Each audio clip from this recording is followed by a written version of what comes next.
Filmas, per kurį gali užmigti ir pabusti jo amžinybėje, arba su nutįsusia seilė ir pelėsiu ant skruosto.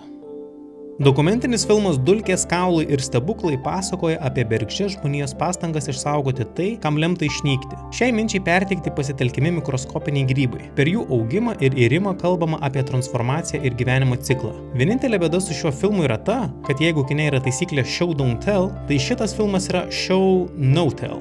Filmas visiškai neaiškina, kas ten vyksta. Jis pasikliauja vaizdų ir muzikos sugestija. Scenos be jokio paaiškinimo šokinėja. Restauratoriai, religinės apeigos, skeletai, grybai. Ir įdomiausia informacija paaiškėja ne filme, o po seanso iš filmo kūrėjų. Kad tie restauruojami skeletai buvo kunigų, kurie norėjo, kad žmonės po jų mirties matytų, kaip yra jų kūnai. O apie tai filme nėra nei žodžio, nei subtitro. Dulkės, kaulai ir stebuklai yra tikrai jautrus ir vizualiai įspūdingas filmas. Bet kartu labai nišinis. Kartais atrodo, kad jis labiau nori būti interpretuojamas negu suprastas. Ir čia kyla klausimas, kodėl kai kurie kūrėjai taip garbina paliktą vietą interpretacijai, kai faktas kartais yra stipresnis už ją.